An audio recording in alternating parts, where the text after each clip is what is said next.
Prosperity and abundance to everyone tuning in. I am Mrs.Melanin Reigns, and it is an honor and a pleasure to be back with you all. So I wanted to make a quick video for you guys, and I was just thinking about how, when you're striving to really change the way you approach things, so changing habits, changing your mindset, the way you move, it always starts with those little things, right? So it may seem like the change is not as profound as you want it to be, but it's really about putting one foot in front of the other.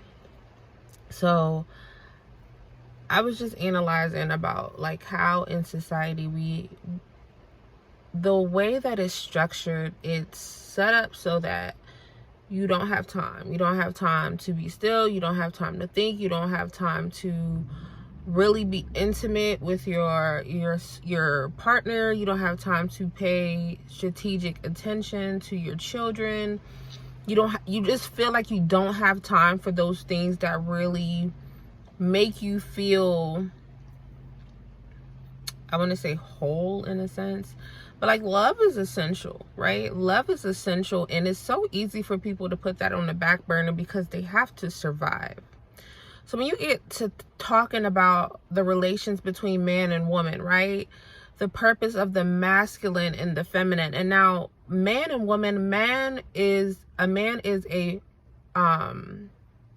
physical manifestation of the masculine. A woman is the physical manifestation of the feminine, right?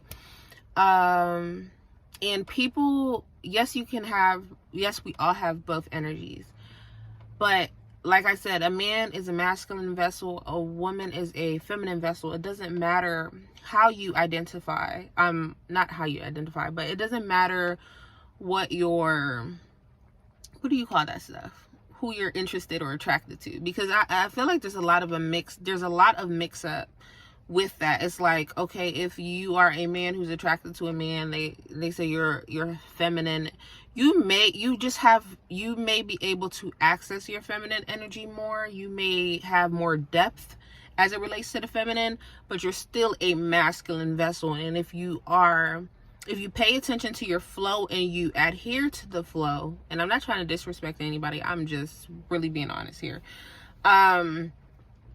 life goes a lot smoother for you. Like with us as women, when we're able to adhere to our feminine flow, life goes a lot smoother for us. But there's so much dysfunction inside it in society because of the way things are set up. Like for women, our cycles are set up to where as though this male-dominated society, the way that they set up the structure is set up in a more masculine way. It's still very draining to men as well, because again, we have both energies, and they're both purpose. There hasn't been enough honoring of the feminine, right? So the creativity. When you have the masculine, you have discipline, you have routine, you have more of a 9 to 5. That's not something that's going to be easy for a woman who is predominantly in her feminine energy to adhere to. It's just not. We learn to, and again, we have both energies. The masculine is purpose, so we do need routine, we do need structure, but there needs to be creativity. There needs to be a flow, a natural flow that is respected by not only women, but all of society. I was just thinking about how, that is disturbed. And this is what is causing so much dysfunction in relationships and families and all of those things. We don't have the basics. We're not as close to nature in the basics as we need to be anymore. And that's by design in this society. That is by design. It causes dysfunction. It causes diseases. It's really what's driving humanity apart. And this is the mindset that's spreading.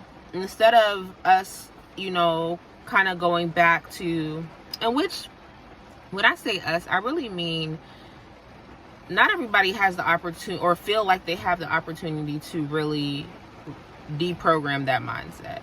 Someone like me, I've been working on deprogramming that mindset for quite some years now. And it's still like I'm still coming back to a certain aspect of the cycle and having to start again. And I have learned to respect the fact that being caught up in this, being born in this, some people may always be in that rat race. Because there's not enough of us pushing back against that.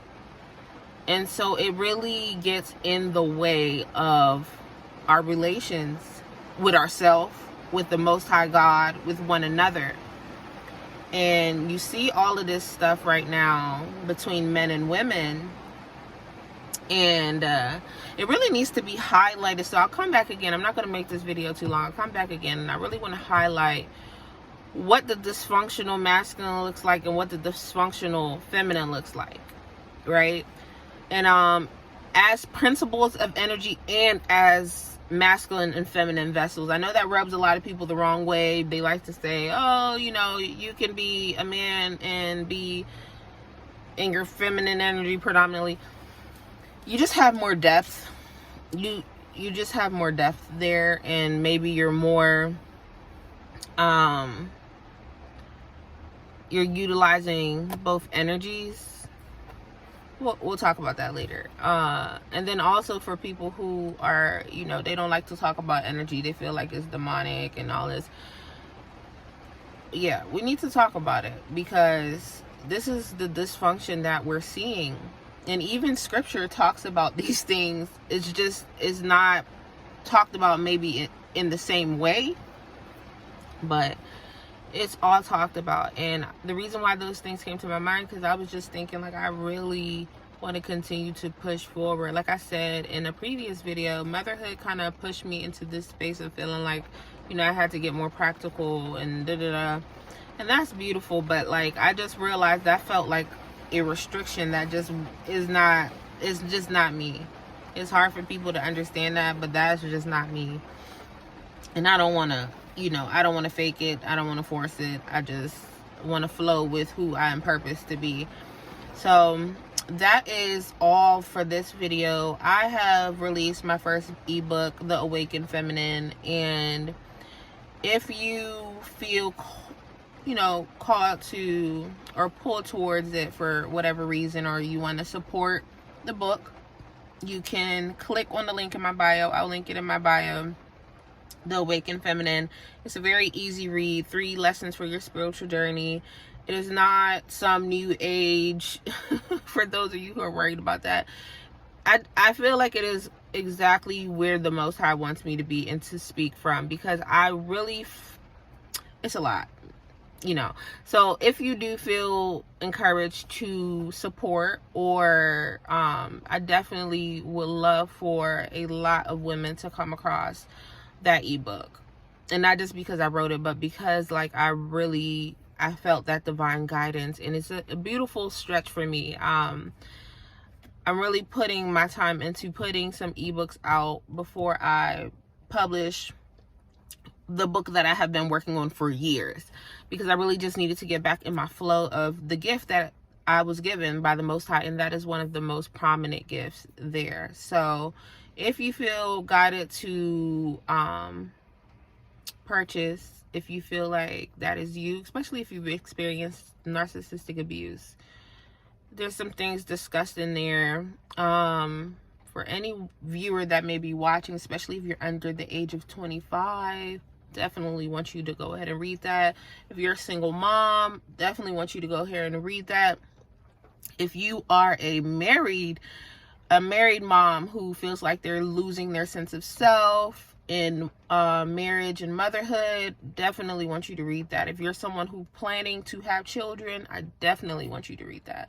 So I'm going to link that in my bio, and we will talk later.